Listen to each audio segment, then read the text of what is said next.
Jadi malam Al-Qadar itu kita akan coba bahas dari mulai apa pentingnya, apa keistimewaannya malam Al-Qadar itu, apa yang dimaksud malam Al-Qadar, kapan terjadinya, apa ciri-ciri yang menyertai seseorang mendapati itu.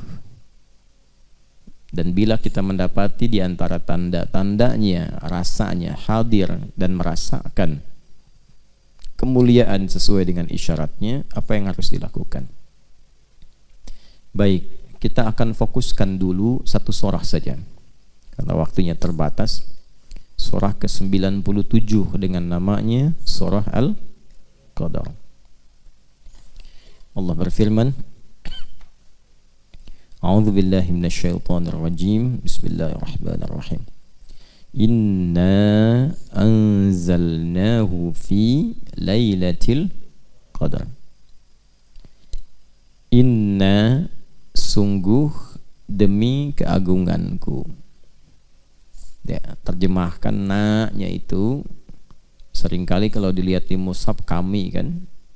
Nah, kalau belum belajar ulumul Quran, ilmu-ilmu untuk memahami Al-Quran, bisa potensi keliru pemahaman. Kok bentuknya jama' gitu kan. Nah, kalau ada bentuk jama' itu di ulumul Quran tuh maknanya dua.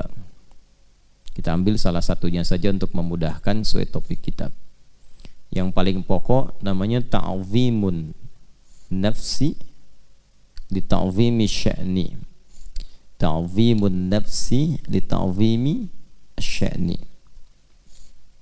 yaitu menghadirkan keagungan Allah untuk menunjukkan istimewanya atau agungnya satu informasi yang disampaikan. Jadi saking pentingnya informasi yang disampaikan, Allah sampai menghadirkan keagungan zatnya. Gitu ya? Baik. Contoh begini. Presiden bicara misalnya. Kalau cuman bicara biasa, saya menghimbau pada masyarakat supaya mudik dengan tertib misalnya. Biasa ya? Coba lihat yang kedua. Saya Presiden Republik Indonesia, Panglima tertinggi, pemimpin bagi seluruh masyarakat di Negara Kesatuan Republik Indonesia. Saya menghimbau kepada seluruh rakyat saya tanpa kecuali agar menunaikan mudik dengan tenang, damai, tertib dan membahagiakan. Beda nggak satu dengan dua? Ya kan? Ketika membawa kedudukan, membawa keistimewaan, keagungan, maka kesannya beda kan? Nah, jika ditemukan dalam Al-Quran, inna nahnu, yang menunjukkan satu informasi, ini menunjukkan informasi yang disampaikan tidak biasa, pasti istimewa, agung sifatnya, karena di situ Allah menghadirkan keagungan dirinya untuk menunjukkan pentingnya informasi yang disampaikan. Nah, kalau kita tahu ilmunya begitu, cara baca Quran kita akan berbeda. Pasti perhatiannya lebih tinggi. Ayat-ayat semuanya penting, tapi ketika menemukan itu, kita merasa ini ada sesuatu yang istimewa, yang beda dari biasanya. Baik. Inna anzalnahu fi lailatul qadar. Demi keagunganku, aku turunkan Al-Quran itu di malam Al-Qadar. Jadi di sini ada dua peristiwa penting. Peristiwa pertama tentang turunnya Al-Quran. Peristiwa kedua tentang malam Al-Qadar. Ketika Al-Quran diturunkan dan dibuka dengan ta'zimun nafsi li ta'zimi sya'ni, inna, kan? Ini memberikan kesan bahwa Al-Quran itu istimewa, agung. Saking agungnya, Allah menghadirkan pembuka dengan keagungan zatnya. Jelas ya? Nah, berarti kalau disebut istimewa, Allah sendiri mengagungkan. Masa hamba membiarkan, menganggap biasa? Ada sesuatu yang istimewa, tidak biasa di Al-Quran itu.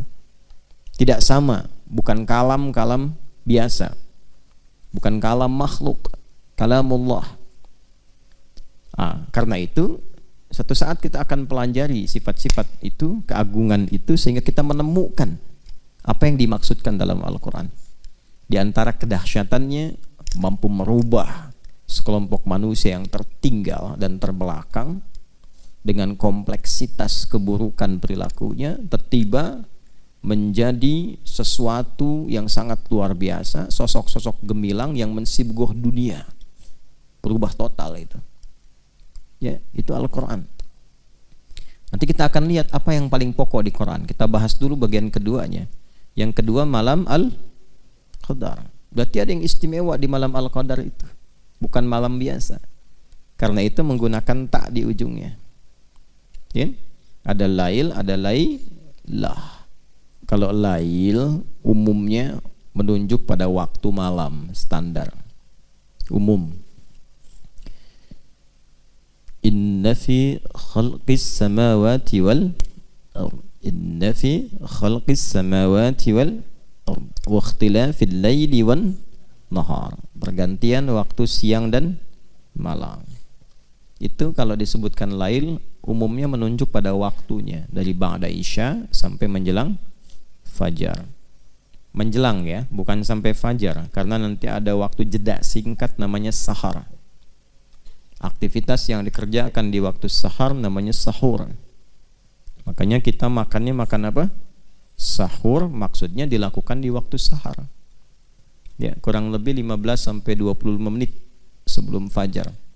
Jadi kalau subuh misalnya 4.38, ya kurang lebih 4:4 atau 4:10. Kalau jam 3, setengah 3 terlalu dini, ya terlalu awal makannya. Nah itu sahar. Jadi dari mulai malam ba'da isya itu sampai menjelang fajar. Nah bahasanya menjelang fajar. Itu lail namanya. Kalau ada yang istimewa sampai menjelang fajar ini dari ba'da isya, maka di antara rumusnya tambahkan ta. Jelas ya?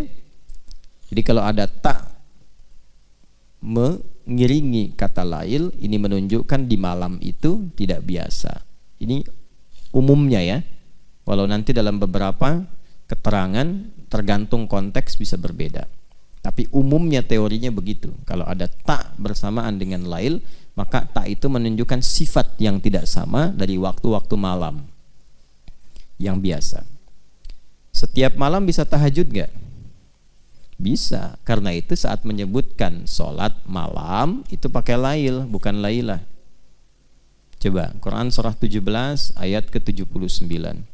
Wa minal laili fatahajjad bih. Bukan wa minal lailah. Artinya setiap malam ada potensi untuk tahajud. Ya. Tapi kalau ada satu malam yang istimewa yang tidak sama dengan malam-malam lainnya, maka salah satunya tambahkan ta pada kata lail itu menunjuk pada sifat. Karena itu ayatnya berbunyi inna anzalnahu fi lailatul qadar. Baik. Lailah ya, bukan lail kan? Nah, apa istimewanya malam Al-Qadar itu? Kita ambil keistimewaannya dulu. Ya. Satu, ini langsung keterangan Qur'annya. Wa ma adraka ma lailatul qadar. Ini indah sekali nih ya. Kita dibikin penasaran dulu supaya memotivasi kita untuk memburu malam itu. Tahu nggak kata Allah keistimewaan malam Al-Qadar itu? Tahukah Anda keistimewaannya? Kan?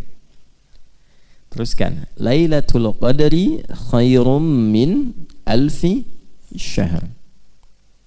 Malam Al-Qadar itu istimewanya seluruh amal soleh yang dikerjakan membersamai malam itu nilainya dilipat gandakan lebih dari 1000 bulan. Dilipat gandakan, ingat, lebih dari, karena redaksi Qur'annya berbunyi khairum min, lebih dari. Jadi tidak pas 1000 bulan. Ya, 1000 bulan itu kurang lebih 80 sampai 83 tahun lah. Ambillah 83 tahun misalnya. Berarti lebih daripada itu. Atau bahasa paling gampangnya standar rata-rata usia manusia misalnya. Ya. Baik. Jadi kalau Anda beribadah seumur hidup, ya kan? Itu bahasa gampangnya. Kalau Anda beribadah seumur hidup, lalu dibandingkan dengan beribadah bersamaan di malam ini, malam Al-Qadar, itu lebih bagus di malam ini nilainya, lebih banyak di malam ini. Lebih dari apa yang pernah dikerjakan selama hidup. Ya, dalam satu amalan ya. Misal selama hidup tiap malam tahajud tuh, ya kan? Tiba-tiba pas malam Al-Qadar tahajud juga. Itu satu malam itu nilainya bisa melebihi yang dikerjakan selama hidup. Bahasa gampangnya begitu. Ya, yang dimaksud rata-rata umur manusia hidup. Ya kan? Rata-rata ya kata Nabi sallallahu alaihi wasallam umatku itu ya umurnya ya di antara 60 70 dan sedikit yang melampaui itu, sedikit. Jadi kalau yang lewat 100 itu sedikit, nggak banyak. Bisa dihitung jari sedunia tuh, kan? Ya, rata-rata kan di kisaran itu. Kalau ambil pertengahannya sekarang misalnya, ambillah seperti hitungan 1000 bulan misalnya. Ya, antara sampai 80 tahun. Bersamaan dengan malam itu ibadah, tahajud sekali aja itu nilainya lebih daripada 1000 bulan. Luar biasa tuh. Ya. Jadi kalau ada yang kurang-kurang selama hidup beramal, ketutup tuh dengan malam itu. Nah, ini kan masalah iman. Kalau ibadah kan bacanya pakai iman. Ibadah itu kan amal soleh. Amal itu jadi soleh kalau ada imannya. Kalau tak ada iman nggak jadi soleh. Karena itu setiap ada kata iman itu mengantarkan pada amal soleh. Wal 'asr innal insana lafi khusr illa alladziina amanu wa 'amilus shalihat. Masuk surga juga pakai iman dan amal soleh. Wa basyiril ladzina amanu wa 'amilus shalihat anna lahum jannatin tajri min tahtihal anhar. Nah, amal soleh itu bisa jadi soleh amalnya kalau ada iman. Sifatnya disebut ibadah namanya. Jadi ketika kita beribadah itu sedang beramal soleh, membuktikan keimanan kita. Jelas sampai sini? Baik, kembalikan orang-orang yang mampu beribadah di malam Al-Qadar itu nilainya, satu ibadahnya itu bisa melampaui apa yang ia pernah kerjakan selama hidupnya. Tertutup itu yang kurang-kurang dalam ibadah itu. Masya Allah. Kalau taubat dia, wah itu luar biasa. Luar biasa penerimaannya di sisi Allah Subhanahu wa taala. Antum baca Quran misalnya. Selama hidup sekarang kira-kira berapa kali baca Quran itu? Khatam berapa kali? Atau baca satu surat berapa kali? Alif Lam Mim berapa kali itu? Yasin berapa kali? Atau yang kira-kira pembukanya satu huruf, Qaf, Nun, gitu kan? Dibuka gitu dengan huruf-huruf muqatta'ah. Berapa kali baca itu? Tapi bersamaan dengan malam Al-Qadar, Nun, Kang Duni baca itu tuh, Nun, pas malam Al-Qadar. Itu baca itu lebih dari 1000 bulan.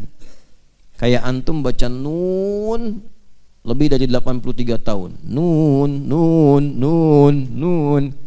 Masya Allah. Habis itu meninggal misalnya. Itu Masya Allah. Luar biasa. Ketutup tuh amalan-amalan. Tanya sama malaikat Mungkar Nakir. Mah kita buka. Kitabmu apa? Nun. Bawa tuh. Ya. Nah, jadi potensi malam Al-Qadar itu satu, berlimpahnya pahala. Kan Ramadan ngejar pahala kan salah satunya. Karena Ramadan itu pekan iman. Pekan iman dan amal soleh. Gitu.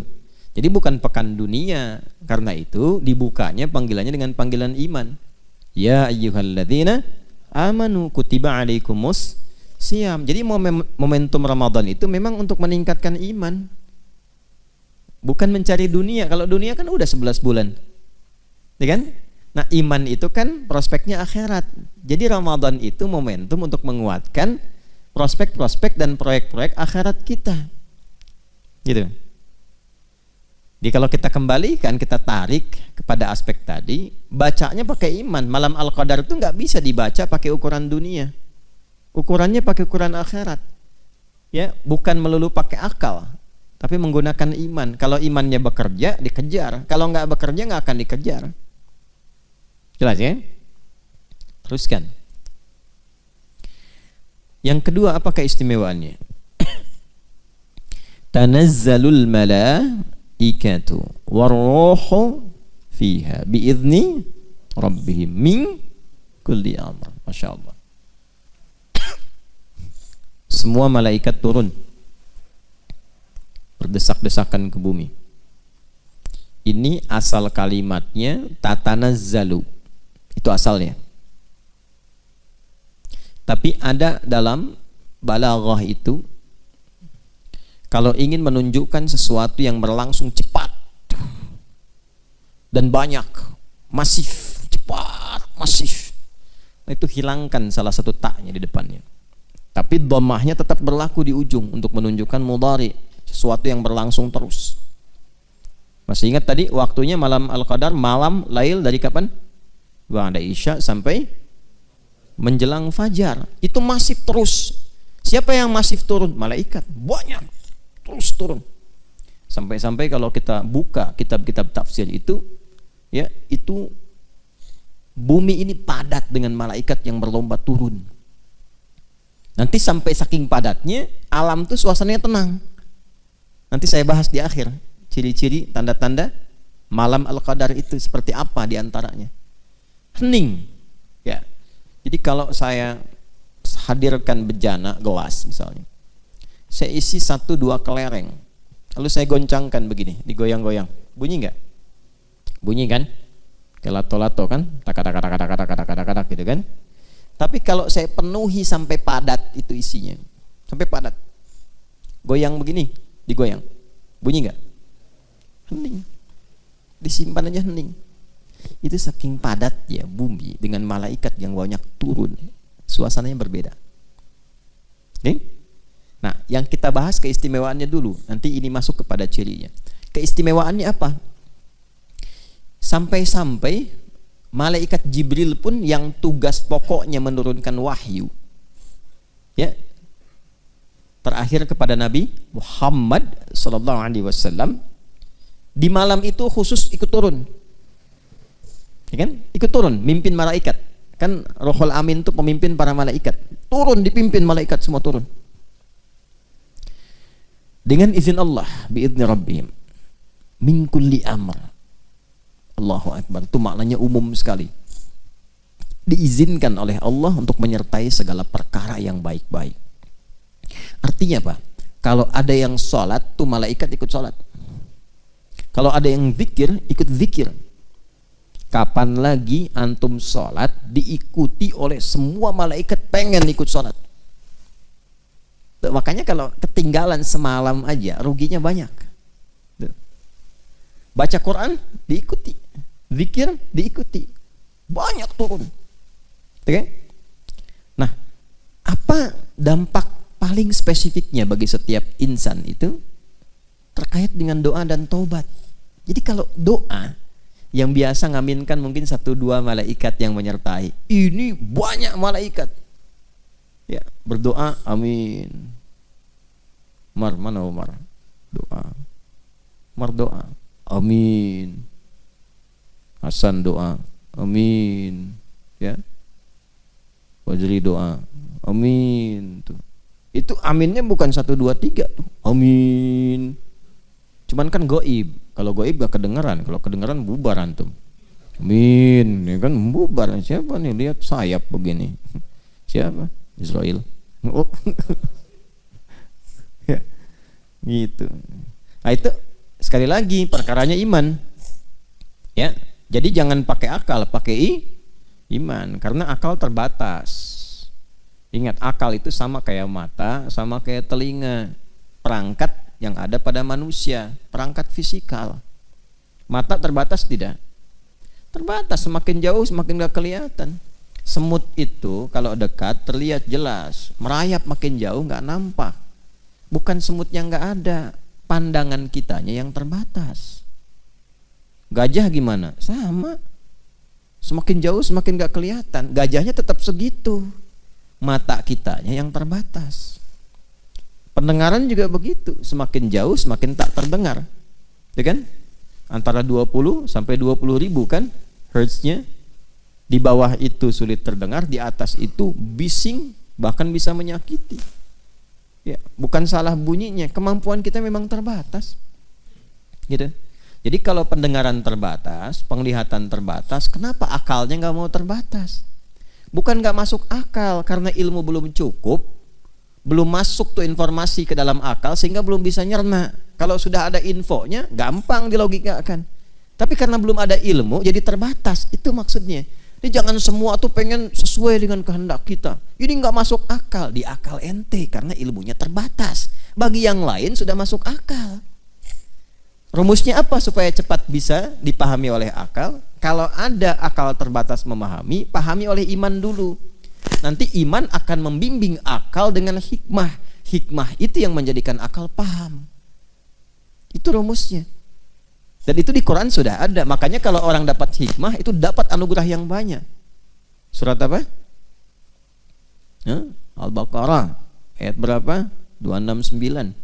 Yu'til hikmata may yasha' wa may yu'til hikmata faqad utiya khairan katsira. Terus wa may yadhakkaru illa. Tuh, kalau sudah dapat hikmah langsung jadi ulul albab. Paham esensi sesuatu, cepat menangkap. Baru satu kata udah paham nih kemana nih arahnya nih, ya kan? Udah mengerti. Baru disebutkan satu kalimat, udah ketawa seseorang tuh, dia tahu arahnya mau kemana. Baru disebutkan dan nangis, paham. Waktu Nabi pidato Haji Wada itu semua tenang-tenang aja, Abu Bakar nangis. Abu Bakar paham. Nah itu paham takwil, mengerti hikmah. Beliau nangis karena tahu kalau Nabi pidato sudah begini, tugas berakhir. Kalau berakhir berarti akan meninggal. Gitu. Nah, jadi kalau mengerti hikmah itu dalam. Balik lagi, ya malaikat itu datang banyak. Doa dikabulkan. Makanya manfaatkan setiap malam berdoa. Yang sulit-sulit itu malam itu tiap malam. Yang kita rasakan mungkin ada kesulitan menghafal, kesulitan memahami, kesulitan dalam pekerjaan. Ya, bayangkan, hadirkan, minta sama Allah. Mungkin Allah tetapkan di malam itu dikabulkan supaya kita terus bersemangat ibadahnya. Hikmahnya buat kita juga, jadi makin rajin ibadah. Kalau nggak percaya silahkan cek proyeknya misalnya, ya, ilmu macam-macam nih, mintalah, tapi harus tulus karena kan perkara iman. Kalau iman kan babnya ikhlas, ya kan? Kalau iman babnya ikhlas, semakin kita minta semakin tulus, semakin baik, semakin cepat dijawab. Gitu. Kemudian apalagi malaikat kalau sudah menyertai itu peluang memohonkan ampunan kepada Allah dari dosa hamba. Bagi yang minta ampun. Nah, karena itu apa yang harus dilakukan? Banyak istighfar. Maka Nabi mengajarkan kan doa kepada Sayyidah Aisyah radhiyallahu taala anha, kalau sudah terasakan itu kayaknya feelingnya beda nih dari malam-malam yang lain nih, beda nih. Sampai ada yang mengatakan para ulama setiap orang itu nanti ada feeling yang sama, ada feeling-feeling yang spesifik tuh sebagai anugerah dari Allah. Nah kalau udah dapat feelingnya seperti itu, apa yang harus dilakukan? Nabi mengajarkan satu doa, itu ditalkinkan langsung dari lisan Nabi pada Sayyidah Aisyah radhiyallahu taala anha. Allahumma innaka afuwun tuhibbul afwa fa'fu anni. Allahumma innaka afuwun karim tuhibbul afwa fa'fu anna. Minta. Ingat-ingat, koreksi tiap malam itu. Itu dahsyat itu. Nah, nanti hasilnya kita akan lihat di parameter keberhasilannya setelah itu. Nah, jadi kalau ditanyakan apa istimewanya malam Al-Qadar itu, maka Al-Qur'an pertama mendefinisikan tentang manfaat-manfaat yang terkait dengan proyek akhirat kita. Itu yang terbesar. Jadi kalau nanam saham Jangan cuma dunia, tanam buat akhirat, karena itu tempat pulang. Kalau di sini kan tempat apa? Tempat berdinas, membawa misi. Di sini itu kita sedang beraktivitas, membawa misi, berdinas. Setelah itu pulang. Kan tiap hari kelihatan, terdengar, baca berita. Ya, ini si fulan sudah meninggal dunia. Itu kan bahasa meninggal dunia kan sederhana, tugasnya selesai, pulang. Macam-macam. Ya, tergantung batas ajal. Nanti ada yang masih kecil, ya kan? Ada yang remaja, ada yang dewasa, ada yang banyak diberikan batas waktu sesuai maslahat hidupnya. Ujungnya pulang. Gitu. Ujungnya apa? Pulang. Nah, jadi kalau kita bisa spesifik demikian, itu insya Allah akan selamat. Ya. Jadi itulah diantara kemuliaan malam Al-Qadar, yang hal pertama disadarkan oleh Allah kepada kita, ingat akhirat itu. Itu maksudnya. Jadi keistimewaan pertama yang menghadirkan banyaknya pahala, terkabul doa, diampuni dosa, itu kan rata-rata proyek dan prospek akhirat kan. Intinya membangun kesadaran. Ingat ya, kalian satu saat akan pulang. Kalian akan meninggal dunia. Dunia itu tempat berusaha, pasti pulang. Jangan sampai saat pulang tak punya bekal. Itu maksudnya. Dan aku sayang, kata Allah begitu tuh. Akulah Rahman, kata Allah, akulah Rahim. Saking sayangnya Allah, Allah tahu nih, yang selama hidup beribadah itu walaupun terasa banyak, belum tentu kan diterima semuanya. Cuman bersyukurnya kita, Allah punya sifat asyakur, yang menerima walaupun sedikit. Itu kan? Itu baca Quran 1 juz, berapa yang diterima oleh Allah? Ya, alhamdulillah kita masih bisa baca Quran, itu bersyukur diberi taufik. Yang diterima pun alhamdulillah. Kalau bukan rahmat Allah, sulit mengandalkan amal soleh. Sulit. Coba dari sekian amal itu, salat maghrib berapa rakaat? 3. Yang bisa ikhlas di rakaatnya berapa dari 3 itu? Gitu. Itu kalau bukan rahmat Allah, sulit. Jadi kesimpulan pertama, keistimewaan malam Al-Qadar itu mengingatkan kita, satu, pada tempat pulang kita di akhirat, supaya tidak terlampau kita terikat dengan dunia yang sementara. Yang kedua, untuk itulah Allah dengan sifat kasih dan sayangnya menghadirkan banyak peluang-peluang prospek akhirat, investasi-investasi akhirat yang mampu meringankan hisab kita saat kembali dan menempatkan kita di surga dengan rahmatnya. Itu yang pokok. Keistimewaan kedua, saya cepat. Apa itu qadar? Kalau tadi kan yang disebutkan tadi Lailatul Qadarnya, ya kan? Wa ma adraka ma Lailatul Qadar. Lailatul Qadri khairum min alfi syahr. Tanazzalul malaikatu waruhu fiha biizni rabbihim min kulli amr. Itu baru aspek pertama. Balik lagi ke awal ayat. Inna anzalnahu fi lailatil qadar. Qadar itu apa? Qadar itu ketetapan Allah bagi seluruh makhluknya dalam menjalani kehidupan. Jadi, ketetapan Allah bagi seluruh makhluknya yang bersifat mengikat, kan, dalam menjalani kehidupan. Contoh, ajal itu qadar.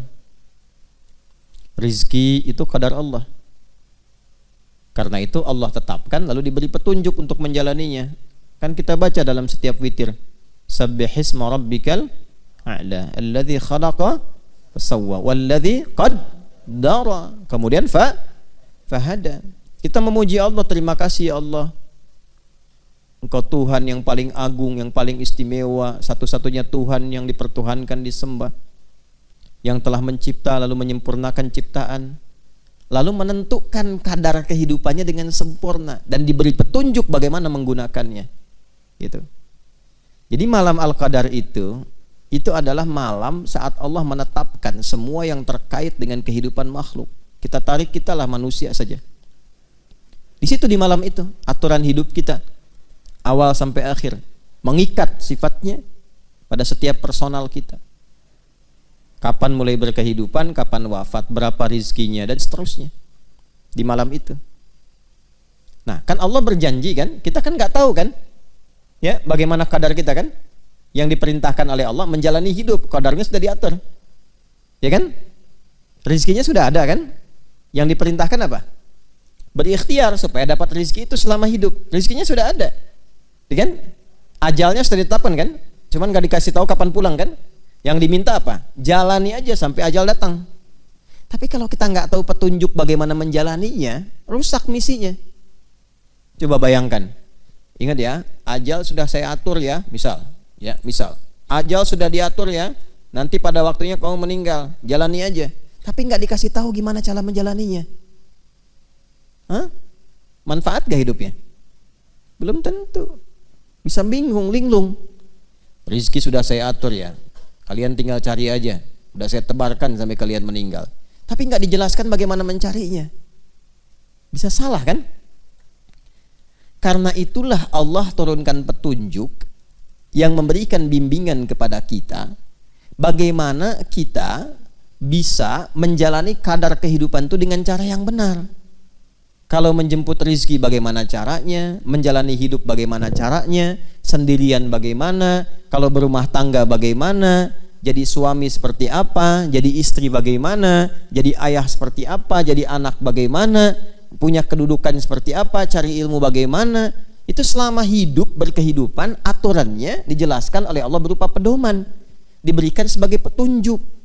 Dalam bahasa Arab atau bahkan bahasa Al-Quran, petunjuk yang menyertai kita secara lengkap dalam menjalani sebuah kegiatan, bahkan seluruh kegiatan yang kita lakukan sampai berakhir, itu hudan namanya. Apa namanya? Hudan. Ya. Dan Al-Quran itu disebut dengan hudan. Al-Baqarah ayat 185, Syahru Ramadhan alladzi unzila fihil Quran. Teruskan, hudal linnas. Tuh. Jadi isi Quran itu bukan sekedar bacaan, tapi di dalamnya pedoman semua aspek kehidupan kita dalam menjalani qadar Allah Subhanahu wa taala. Dari sejak mulai dilahirkan sampai wafat. Karena itu kalau kita baca Quran, kita akan temukan jalan hidup kita ada di situ. Iya. Dari alam kandungan, di mana ada kitab di muka bumi ini yang menjelaskan secara detail perjalanan hidup manusia dari dikandung sampai wafat, sampai setelah wafat kemana? Coba cek. Saya selalu katakan itu. Karena memang Quran itu bukan kalam manusia. Ya, kan manusia itu terbatas. Udah saya bilang dari awal, manusia itu terbatas. Kalau nggak tahu, nggak akan mungkin ditampilkan. Ini menunjukkan apa? Quran itu benar firman Allah, Islam itu agama yang benar. Karena cuma Tuhan yang benar yang bisa menerangkan kehidupan kita. Gitu. Gimana Nabi Muhammad SAW, Rasul mulia, tapi kan tinggal di tempat yang ya tidak ideal dalam konteks kehidupan manusia. Ya, jauh dari Romawi, Persia, peradabannya. Nggak pernah belajar, nggak pernah sekolah, nggak pernah ada guru. Bisa menyampaikan informasi yang sangat detail, sifatnya abadi, lengkap, awal sampai akhir. Ini menunjukkan Quran benar, ini menunjukkan Islam itu agama yang benar. Kita mesti yakin sebagai mukmin itu. Itu aja cara memahaminya. Kalau akalnya masih berfungsi dengan baik, itu insya Allah bisa mencerna. Bisa mencerna. Tempatkan dulu deh secara objektif. Lalu komparasikan dengan jernih gitu berpikirnya itu. Gitu. Jangan langsung sentimen dulu misalnya. Ya, jangan langsung klaim dulu. Tempatkan dulu aja berpikir dengan cara yang benar. Itu diajak begitu oleh Quran tuh. Ya, afala tatafakkarun, afala tatadzakkarun, afala ta'qilun. Coba renungkan, coba konstruksikan, coba fikirkan. Ya. Bahkan Allah sendiri menegaskan, enggak dipaksa kok untuk berislam. Tapi kita diminta untuk memfungsikan anugerah akal untuk mencerna. La ikraha fid din, lakum dinukum waliyadin. Cuman di Quran tuh nggak ada paksaan untuk berislam. Ya. Nggak ada paksaan untuk ibadah, cuman dihisab. Gitu kan? Ya, indah ya bahasanya. Nggak dipaksa kok. Jadi kalau kita menyimpulkan kembali, maka Al-Quran itu istimewa. Gitu. Agung. Karena itu saking agungnya Allah menghadirkan keagungan zatnya saat menyampaikan informasi diturunkannya Al-Quran. Itu bersamaan turunnya dengan ketetapan qadar. Jadi saat kita berkehidupan Allah sudah atur, aturannya pun turun saat bersamaan. Makanya diviralkan. Semua alam malaikat itu diviralkan. Kan diturunkan ke langit dunia dulu kan? Sebelum turun kepada Rasulullah secara detil. Nah itu dua fase. Fase pertama itu turunnya semua 30 juz. Agung, viral tuh alam langit tuh. Ya. Sampai ke langit dunia dulu. Nah itu yang dimaksud anzala. Nanti baca di buku saya yang makna ayat puasa. Jadi kalau anzala ya itu langsung sifatnya. Kan di ilmu sharaf begitu. Kalau af'ala dengan fa'ala kan beda. Kalau af'ala itu sifatnya langsung. Yang dimaksud turun sekaligus ke sama'id dunya sebagai pedoman berkehidupan. Jadi begitu ditetapkan hukum kehidupan dari mulai usia, dari mulai rizki segala rupa itu, ya, itu bersamaan dengan itu turun petunjuk penggunaannya lengkap 30 juz. Baru diturunkan secara detil bersamaan dengan kehidupan supaya dicontohkan oleh kehidupan Nabi Shallallahu Alaihi Wasallam. Tafsirnya jelas. Makanya ketika dijelaskan dengan detil oleh Nabi itu menggunakan nazzala. Ketika turun beda dengan Taurat dan Injil. Taurat Injil turun sekaligus karena cuma parsial sifatnya, sebentar dan sebagian manusia saja. Makanya Taurat Injil pakai anzala ketika turun ke nabinya. Tapi kepada Rasulullah SAW Quran pakai nazzala. Ali Imran ayat 3. Nazzala alaikal kitaba bil haq, alaika ke nabi. Tapi ketika turun dalam suasana qadar, malam al-qadar, itu kalimat nabinya nggak ada. Inna anzalnahu fi lailatul qadar. Hu-nya itu ke Quran. Jelas ya? Sama ya, di ad-dukhan apa? Inna anzalnahu fi lailatin mubarakah. Tuh, di malam yang diberkahi. Tapi ketika turun kepada Nabi, kaknya muncul. Nazzala alaikal kitab, pakai nazzala, turunnya bertahap. Bil haqqi musaddiqan lima bayna yadayhi wa anzalat Taurata wal Injil. Tapi Taurat Injil pakai anzala. Taurat langsung 10 perintah. Injil langsung turun. Ya, semuanya tidak bertahap. Karena umatnya terbatas dan perintah-perintahnya tuh hanya dalam waktu yang terbatas, sederhana. Quran sampai akhir kehidupan.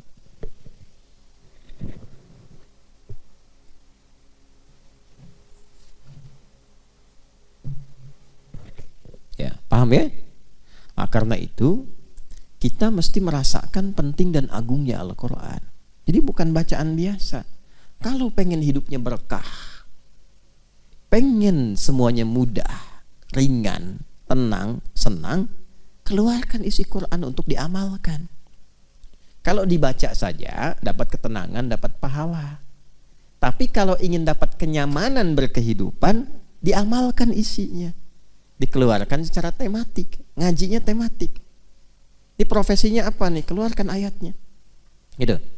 Makanya kalau kita mempraktikkan hudan, itu hidupnya tenang dan senang. Faman tabi'a hudaya fala khaufun 'alaihim wa lahum yahzanun. Quran surah kedua ayat 38 di ujungnya itu. Jelas? Nah, itu yang dikeluarkan. Ya. Nah, karena itu selama Ramadan, coba aktivitasnya apa? Profesinya apa? Manfaatkan waktu minimal misalnya dalam i'tikaf untuk mengeluarkan ayat-ayat Quran terkait topik, tema-tema yang dibutuhkan, yang mengiringi aktivitas kehidupan kita, yang jadi pilihan kita itu. Nah, sekarang kita berbahagia, aksesnya paling mudah sekarang. Dulu para ulama itu masih ngikutin. Di kalangan sahabat langsung dibimbing Nabi. Jadi kalau ada pedagang, pebisnis, Nabi konsultasi mereka ke Nabi, Nabi langsung bimbing. Sukses. Pejabat sukses. Semua sukses. Setelah itu diajarkan oleh sahabat, ditangkap. Masih talaki. Tapi kemudian beberapa generasi setelahnya cerdas. Dihimpun, ditulis penjelasan Nabi itu. Dibikin tema-tema, topik-topik. Di antaranya Imam Al-Bukhari. Imam Al-Bukhari membuat 97 topik. Ya, kitabnya yang sangat viral itu Al-Jami' kan? Al-Jami' As-Sahih Al-Musnad Al-Mukhtasar min umuri Rasulillah sallallahu alaihi wasallam wa sunanihi wa ayyamihi. Kalau tidak salah kurang lebih demikian nama kitabnya itu. Disingkat Sahih Al-Bukhari. Itu isinya 97 tema. Dan dimulainya tidak langsung hadis, ayat dulu. Ada tema misalnya apa? Pertama kitab Bad'ul Wahyi, kedua kitabul iman, ketiga kitab al-ilmi, ya, dan seterusnya. Itu begitu menerangkan kitabul iman, ayat Quran dulu, setelah ayatnya baru hadisnya. Terus dibuat subtopik-subtopik. Gimana supaya naikin iman dan tidak turun-turun? Apa amalannya? Bagaimana mendapatkan kenikmatan iman? Apa hubungan iman dengan amal soleh? Itu diruntut. Ilmu, kitabul ilmi, ya, bagaimana cara mendapatkan ilmu, mengatur waktu untuk belajar ilmu itu bagaimana, supaya cepat mendapatkan ilmu bagaimana, itu banyak dikumpulkan. Kitabul buyu' bagi yang bisnis berdagang, keluarkan bagaimana bisnis yang berkah, bagaimana menghindari hal-hal yang kemudian cenderung bermasalah, itu kan? Bagaimana menghindari riba, bagaimana mempercepat harta yang berkah yang dengan itu bisa mendekat kepada Allah. Ya, banyak sekali kok. Kitabul Marid, bagaimana menyikapi ujian dari Allah, misalnya dari penyakit. Ada tentang bab kedokteran di dalamnya, bab kesehatan, banyak sekali. Di ujungnya adalah pelajaran-pelajaran daripada para sahabat, ada manaqib-manaqib dia tuh. Ya, bagaimana amalan-amalan mereka tuh. Zikir-zikirnya sampai dikumpulkan. Yang khatam, makanya kalau ngaji yang khatam. Kalau khatam itu Masya Allah lengkap itu. Ya. Ada zikir-zikir spesifik. Zikir saat jadi pasukan khusus dalam medan perang seperti apa, ada. Ya, zikir dalam bidang kepemimpinan, Imam Muslim bikin kitabnya Kitabul Imarah, ada. Puasa nih, kan puasa itu sebulan kan, apa yang dikerjakan selama Ramadan, langsung dibikin Kitabus Shaum, lengkap itu. Dari memulai kapan mengakhiri, bagaimana cara sahur, kapan tarawih, seperti apa dan seterusnya, lengkap. Kita orang sekarang tuh tinggal jalanin aja, baca, pahami, amalkan. 11 bulan punya waktu baca, Ramadan tinggal ngamalin. Ini dibiarin, begitu masuk Ramadan malah sibuk belajar lagi. Kapan ngamalnya? Ya walaupun tidak salah, tapi menempatkan sesuatu sesuai dengan tempatnya. Makanya kebiasaan seperti itu menjadikan hari tenang menjadi hari tidak tenang. 11 bulan main-main, begitu waktunya hari tenang, besok mau ujian malah nggak tenang. Ngopi-ngopi catatan, pinjam punya temen, belajar maksain malam, pelajaran 11 bulan dipelajari semalam. Akhirnya ilmunya cuma sampai ujian. Begitu ujian, ya udah lupa. Tertuliskan nilainya bagus, cuman ilmunya lupa. Makanya ada ahli hukum yang dihukum, sebab ketika mencuri lupa. Waktu korupsi lupa gitu. Ya. Kenapa jadi ke situ tuh? Nah, balik ya. Ya itulah malam Al-Qadar. Jadi malam Al-Qadar itu menjadikan interaksi kita dengan ibadah dan Quran semakin erat. Karena itu usahakan malam itu. Makanya kita kan hidupkan malamnya kan. Kita bangun lagi, bacain Quran lagi gitu kan. Nah, salah satunya apa? Untuk mendapatkan kasih sayang Allah, penambahan pahala, ya, ketenangan kepada jiwa. Lebih daripada itu, kita terbiasa interaksi dulu supaya besok-besok mau mengkaji Quran. Jelas ya? Ingat pondasinya iman ya. Kalau pakai iman cepat nangkapnya. Tapi kalau nggak pakai iman susah. Hudan itu padanannya iman. Nanti kalau sudah iman ketemu amal soleh jadi takwa. Iman, takwa dan amal soleh disatukan di pembuka Al-Baqarah plus Qurannya. Dzalikal kitab di situ Quran kan? Dzalikal kitabu la raiba fi hudal lil muttaqin. Ayat 3-nya alladzina yu'minuna bil ghaib wa yuqimunas shalah wa mimma razaqnahum yunfiqun. Masukin ke Ramadan latihan jadi takwa. Kan hudal lil muttaqin. Petunjuk bagi orang takwa. Ramadan kan berlatih menjadi takwa. La'allakum tattaqun. Makanya amalan-amalan takwa yang di Al-Baqarah itu kita kerjakan, kita perbanyak saat Ramadan. Gimana meningkatkan iman? Baca Quran, baca kan? Ningkatkan saat Ramadan. Wa yuqimunas shalah, salatnya makin banyak kan? Wa mimma razaqnahum yunfiqun, senang infak kan? Itu. Jadi Quran tuh kalau kita baca dengan benar, nyambung semua, kan ini petunjuk hidup. Jelas ya? Nah, kalau kita dapatkan itu semua, salam. Nah, itu indikasi pertama. Keadaan kita lebih tenang. Damai, salam itu damai. Lebih tenang. Lebih bisa memahami esensi hidup, lebih menikmati berkehidupan. Jadi dari sekian waktu dalam Ramadan itu, ada satu waktu yang kayaknya kita merasa lebih enak gitu. Nah, coba rasakan kalau hadir di satu malam, suasananya lebih beda, lebih enak, lebih tenang gitu, ya. Terus kalau ngelihat keluar juga kayaknya tenang gitu di luarnya itu. Tadi ngumpul malaikat. Nah, kalau udah dapat lagi sesuatu yang istimewa yang Allah berikan, itu kalau ketiduran tuh bisa dibangunin, dan ke hati getarannya beda. Bangun, bangun, bangun. Coba deh kalau nggak percaya, perbanyak dulu amalan terus. Ini mungkin untuk tahun depan ya. Kalau hidup, itu kalau hidup Kalau tidak, sisa waktu gunakan. Masih ada beberapa malam ke depan. Perbanyak ibadah. Nanti ada satu dari sekian malam Ramadan itu, ada satu yang kita itu dibikin terus aktif malamnya. Yang kalau mau tidur pun, bangun. Pernah merasakan begitu gak? Itu gak setiap waktu tuh. Bukan karena ada agenda sholat malamnya, tapi dibikin bangun. Tuh. Saya tidak harus nyampaikan di kapan waktunya saya misalnya merasakan itu, tapi itu kan rahasia Allah. Untuk setiap kita kadang-kadang getarannya bisa tidak sama, tapi nanti bisa menemukan petunjuk yang sama dari suasana alam, ya. Nah, diantaranya lebih tenang. Makanya kan ada hadis-hadis yang menunjukkan paginya itu lebih tenang, gak terlampau panas, gak terlampau dingin, cahaya mataharinya sejuk, enak gitu, nyaman, ya. Jadi akhirnya salam. Di malam Al-Qadar itu kita mendapatkan salam. Maknanya dua. Bisa menunjuk pada isyarat malam Al-Qadar lebih tenang, lebih nyaman, lebih damai ke hati. Lingkungannya juga mendukung, tenang, damai, enak ke ibadah gitulah. Enak ke ibadah. Saya. Nah, yang kedua, parameter kesuksesan orang yang mendapatkan Al-Qadar. Perangainya lebih tenang. Lebih bisa menimbang bagaimana bersikap, lebih tenang, lebih kalem, lebih damai, menatap sesuatu itu dengan kedamaian. Nilai-nilai kebaikan bertambah.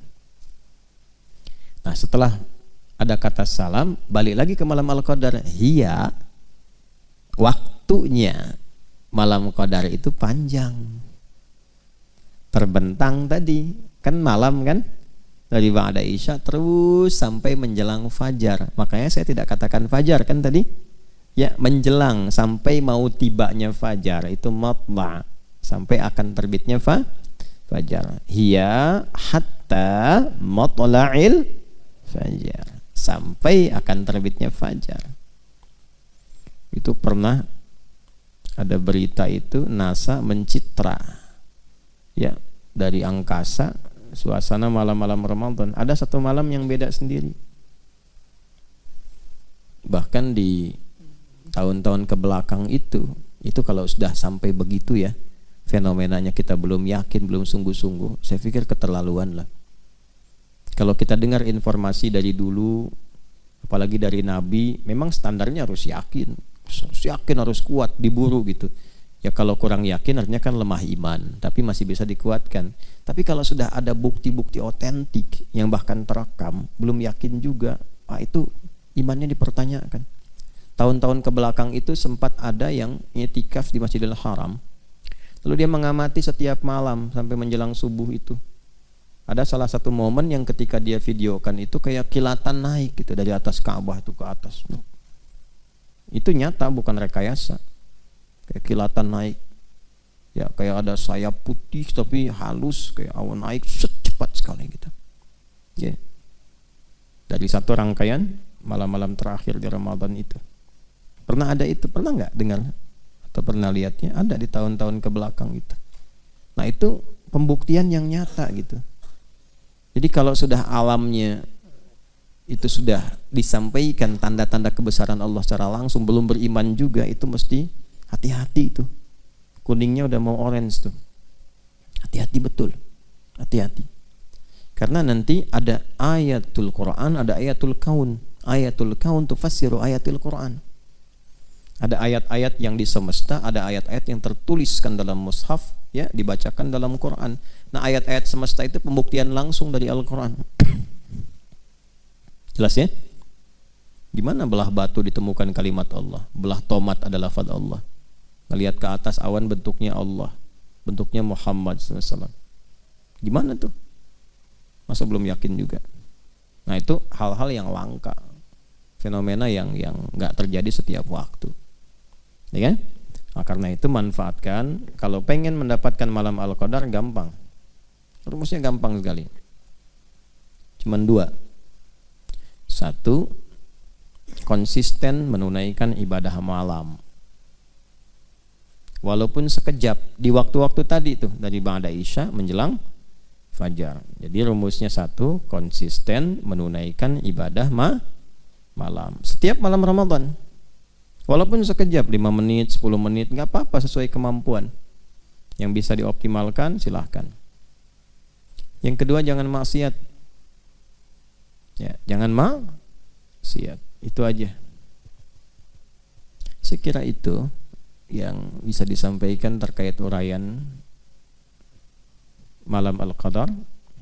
Mudah-mudahan bisa bermanfaat, dan teman-teman dimanapun berada mengisi program Aku Suka, ayo kultum sejenak untuk berbuka di edisi kali ini 25 Ramadan 1444 Hijrah, langsung dari Ma'had Islam Rafiah Akhyar Pesantren Mira.